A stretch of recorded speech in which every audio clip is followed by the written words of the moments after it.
Donc, maître Segal. C'est bon pour vous?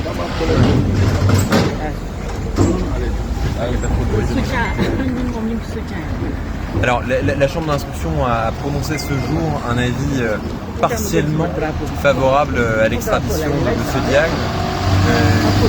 Ce qui veut dire qu'elle n'est ni entièrement favorable à l'extradition, ni entièrement défavorable à l'extradition. Pour nous, c'est une demi-victoire, parce que ça signifie que nous avons été en partie suivis dans notre argumentation. Maintenant, on attendait de la Chambre d'instruction qu'elle aille plus loin. On attendait de la Chambre d'instruction qu'elle aille plus loin parce qu'on attendait d'elle qu'elle rende un avis entièrement défavorable à l'extradition de M. Diagne. Maintenant, ça veut dire que le combat judiciaire continue. Nous venons à l'instant de former un pourvoi en cassation contre l'arrêt de la Chambre d'instruction.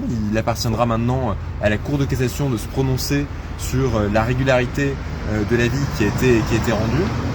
Je rappelle de toute façon que en matière d'extradition, c'est au gouvernement de prendre la décision en dernier ressort, en dernier recours, par le biais d'un décret, et que dans ce dossier, en fait, notre position n'a absolument pas évolué.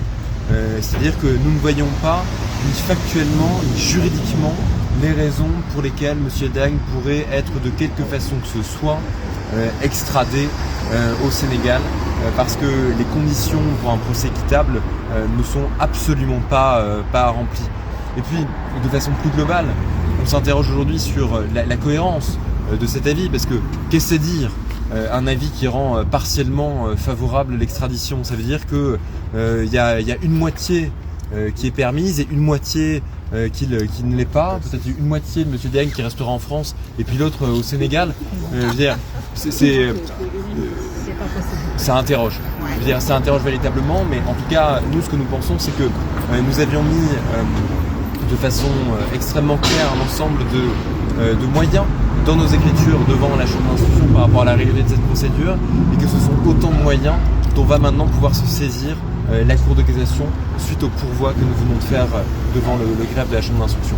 Donc c'est une demi-victoire, mais le combat continue comme il a toujours continué.